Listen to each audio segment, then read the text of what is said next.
Добрый день! Сегодня четверг, 3 декабря. Сегодня с вами вместе мы разбираем текущую ситуацию с распространением коронавирусной инфекции. На брифинге принимает участие заместитель главы администрации района по социальным вопросам Рамиль Назимович Хайртинов, заведующий кабинетом медицинской статистики Центральной районной больницы Гульназа Ришатовна Нуриева. О том, какая обстановка у нас сегодня по республике, самые актуальные данные на сегодня нам предоставит Хайртинов Рамиль Назимович. Добрый день, уважаемые жители Илишевского района.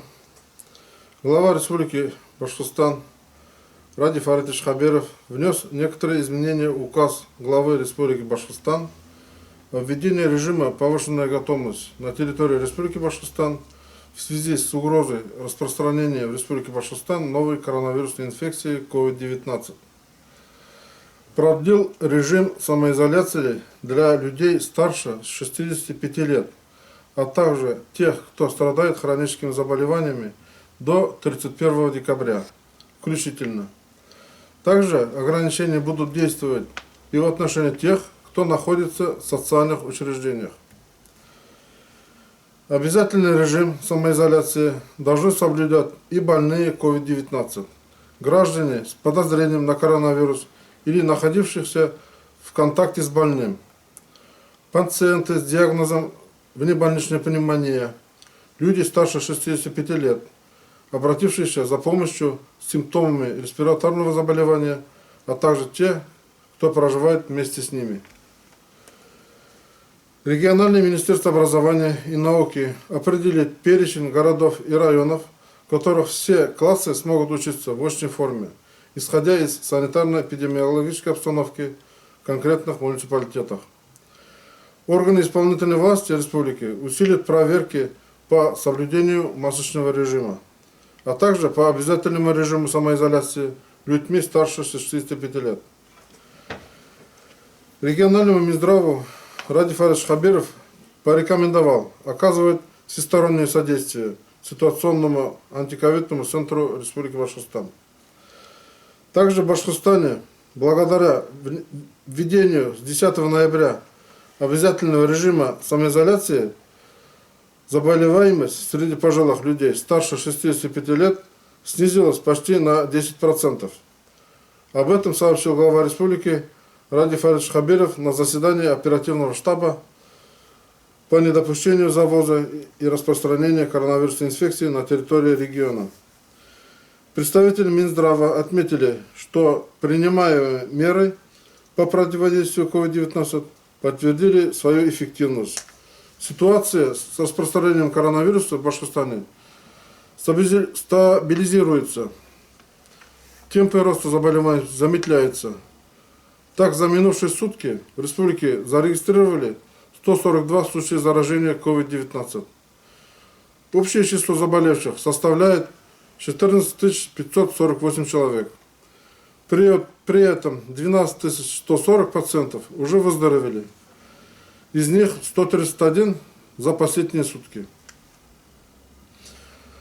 Говоря о подготовке к празднованию Нового года, Ради Хабиров поручил увеличить количество ледовых городков и елок в городах и селах. Это нужно для того, чтобы сосредоточить людей и избежать их массового скопления в одном месте. При этом основные площадки должны быть готовы к 10 декабря. По решению оперштаба и детских садах можно будет проводить новогодние утренники, но только в своих группах и без участия родителей. Что касается ресторанов и заведений общепита, то в новогоднюю ночь они смогут работать круглосуточно, а в дни каникул с 6 утра до 2 ночи. При этом все они обязаны соблюдать санитарно-эпидемиологические нормы и правила, а также рекомендации республиканского Минторговли, которая должна разработать их в ближайшее время. Вице-премьер-министр семьи, труда и социальной защиты населения Башкортостана Ленара Хакимовна Иванова также сообщила, что семьи, в которых родители экстренно госпитализировали с коронавирусом, а детей не с кем оставить, могут обратиться в социальные приюты региона. Там примут ребят на время лечения родителей. Решением оперативного штаба по недопущению завоза и распространения коронавирусной инфекции на территории Республики Башкортостан, который возглавляет глава Башкортостана Ради Хаберов, определили режим работы школ с 7 декабря 2020 года. Ситуация с распространением нового коронавируса в Башкортостане стабилизировалась. Министерство образования республики выступило с рекомендацией о прекращении дистанционного режима обучения. Это предложение поддержали представители Роспотребнадзора. Таким образом, с 7 декабря школьники республики возвращаются в очный режим учебы. Ради Хаберов поручил контрольному управлению главы Башкортостана проверить все школы региона на предмет соблюдения санитарных норм. Далее переходим к текущей ситуации в районе. Много ли у нас новых заболевших, сколько выздоровевших? Слово вам, Гульназар Шатовна. Здравствуйте, уважаемые жители района. На сегодняшнее число у нас в районе подтвержденных случаев 220. За неделю это плюс 14 новых случаев пациентов с новой коронавирусной инфекцией. Выздоровление у нас 186. Это плюс 13 пациентов выздоровели от новой коронавирусной инфекции, и они составляют 85% из числа всех заболевших. На сегодняшний день 6 пациентов у нас находятся на стационарном лечении в инфекционных госпиталях и 26 пациентов на амбулаторном лечении. Кроме этого, у нас продолжается взятие биоматериала методом ПЦР. У нас уже взято более 7200 проб. В работе у нас находится ежедневно более 500 проб. И у нас эта работа проводится ежедневно. Забор мазка, забор биоматериала с транспортировкой и со сроками ожидания 4-5 дней. Понятно. С началом пандемии отдельные слова, если и непрочно вошли в наш обиход, то довольно часто звучат в новостях и из уст знакомых. Одно из таких слов – сатурация.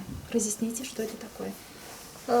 Да, мы довольно часто слышим это слово сейчас. Многие, наверное, уже и жители начали понимать, что это такое. Но если посмотреть в медицине, у нас сатурация – это насыщение крови кислородом. У нас в организме постоянно происходит непрерывный газообмен между клетками крови и тканью. Это происходит в легких, в альвеолах легких. И если у нас кровь насыщается в легких кислородом, то кислород, соответственно, переносится кровью во все ткани органов и систем. Когда у нас при заболевании именно вот коронавирусной инфекцией, ну и другими, в том числе с острыми респираторными вирусными инфекциями, когда происходит поражение легочных альвеол, альвеолы у нас воспаляются, заполняются жидкостью, и, соответственно, у них теряется способность усваивать кислород из нашего вдыхаемого воздуха. И мы начинаем в организме чувствовать нехватку кислорода, которую также мы называем гипоксемией. Проявляется он как? Проявляется одышкой, головокружением, кожные покровы становятся бледными, и начинается даже при физнагрузке небольшая утомляемость, одышка. У нас сатурация измеряется в процентах. Имеется такой маленький медицинский прибор, он называется пульсоксиметр. Это такой маленький прибор в форме прищепки, который мы закрепляем в палец руки, и таким образом мы определяем сатурацию. В норме у человека сатурация 96% может быть, ниже 95% это уже означает, что в организме имеется недостаток кислорода, и это может сказываться на легочной и сердечной деятельности. Касаемо коронавируса, если у нас сатурация ниже 95%, это считается средней степенью тяжести. Если ниже 93% сатурации, тогда уже мы расцениваем состояние пациента как тяжелое. И все наши клинические рекомендации также основаны в том числе на критерии сатурации. То есть по данным сатурации мы определяем, госпитализировать пациента или нет. То есть, соответственно, если ниже 93, пациент подлежит обязательной госпитализации. И сейчас я в последнее время начала замечать, что наши жители тоже активно начали закупать пульсоксиметры, они имеются в свободном доступе в аптеках, и это так же, как и держать градусник дома. Можем тоже измерять сатурацию и до появления уже признаков кислородной недостаточности определить тенденцию, прогноз. Возможно, что у меня может быть уже дальше проявление признаков и определять сатурацию ежедневно.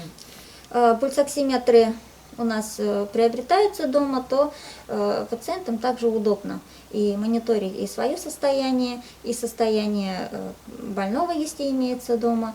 То есть я вот лично рекомендовала бы тоже приобрести и вот пользоваться пульсоксиметрами. Очень полезная, нужная вещь. Спасибо. Такой вопрос поступил. Как интерпретировать СМС-уведомления, поступающие из бактериологических лабораторий?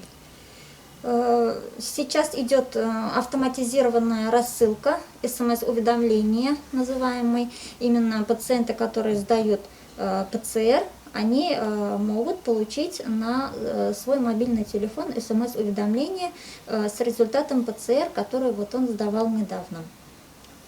Поэтому мы в связи с введением новой вот этой информационной технологии, он у нас появился в ноябре, мы начали актуализировать номера телефонов пациентов.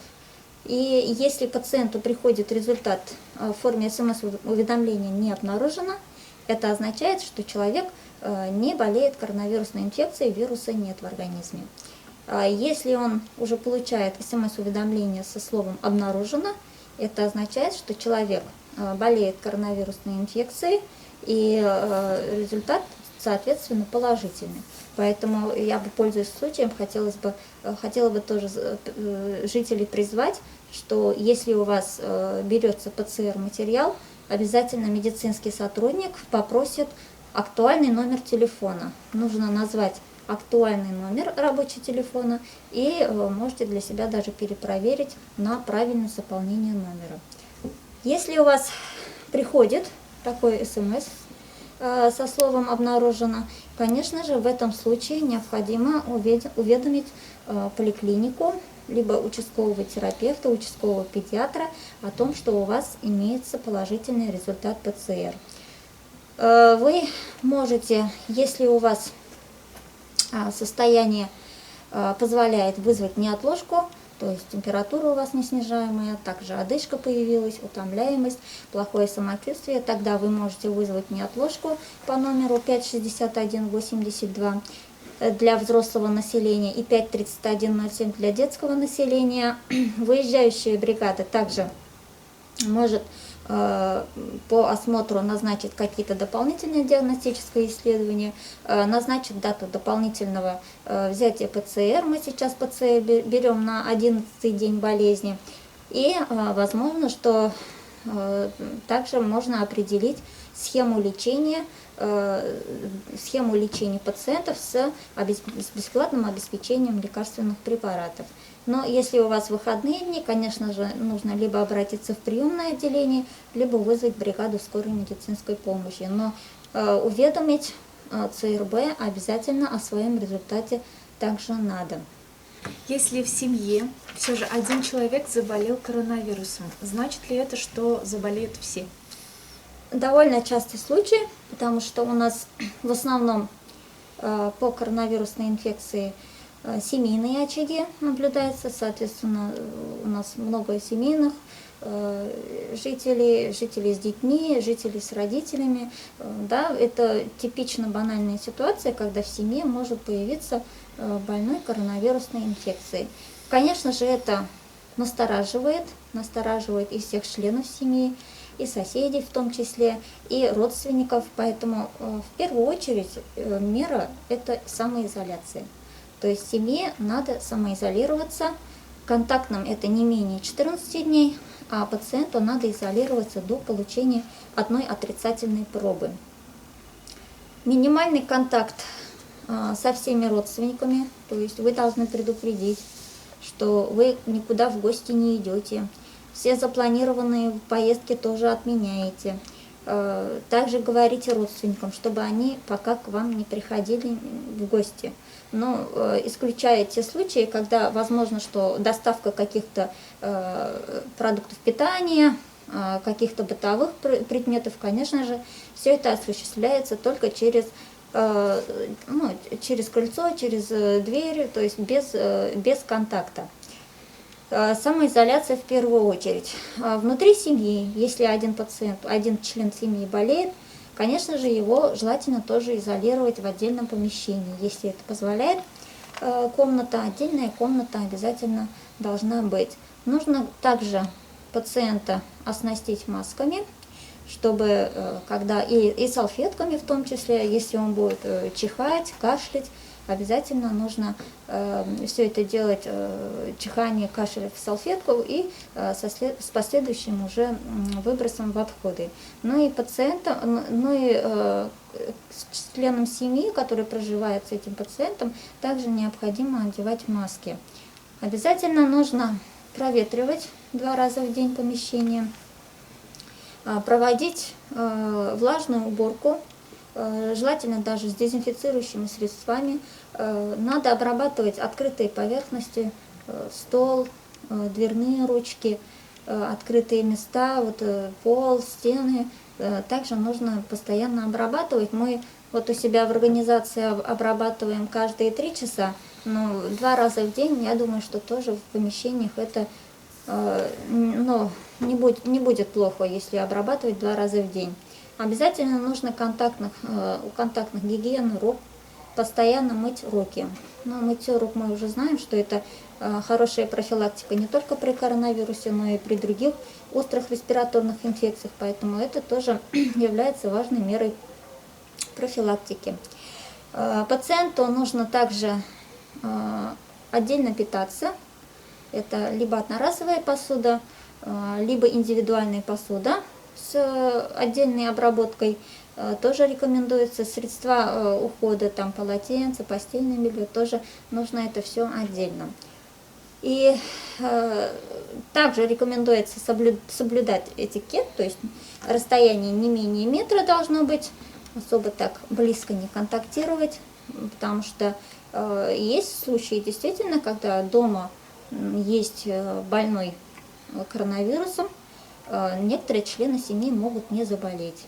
То есть здесь тоже бывают такие случаи. Также необходимо избегать трогать руками глаза, нос, рот, тоже в таких случаях, потому что у нас коронавирус и другие вирусные инфекции, они распространяются и воздушно-капельным путем, и контактным путем. То есть здесь необходимо обезопасить и себя, и окружающих от заражения. Это основные мероприятия. Если в семье есть работающие, то листки нетрудоспособности нужно открывать дистанционно. То есть мы звоним по номеру телефона 517-24, взрослая поликлиника, 53107 это детская консультация, если ребенок болеет и по уходу нужен листок нетрудоспособности. В таком случае обязательно нужно дистанционно открыть в этот же день, потому что задним числом у нас листки нетрудоспособности тяжело открыть, если нет обращения. Даже не тяжело, а невозможно.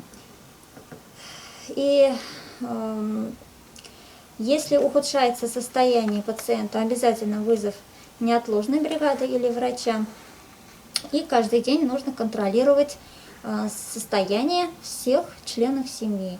Каждый день мерить температуру 2 раза в день. У нас при коронавирусной инфекции температура обычно повышается в вечернее время, поэтому 2 раза в день термометрия, утром и вечером.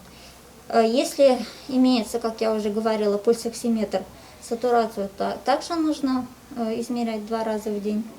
И обязательно следить за своим самочувствием.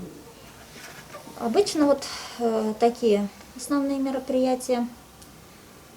Но, конечно же, и здоровое питание, питание богатое витаминами, белками, минералами, это тоже только приветствуется. Большое вам спасибо за ответы. Напоследок напомним всем илишевцам телефоны горячей линии. Вы видите их на экране. На этом сегодняшний брифинг завершается. Встретимся с вами в следующий четверг, также в 15:00. Не забывайте надевать маски, соблюдать дистанцию. Берегите себя. Всего вам доброго.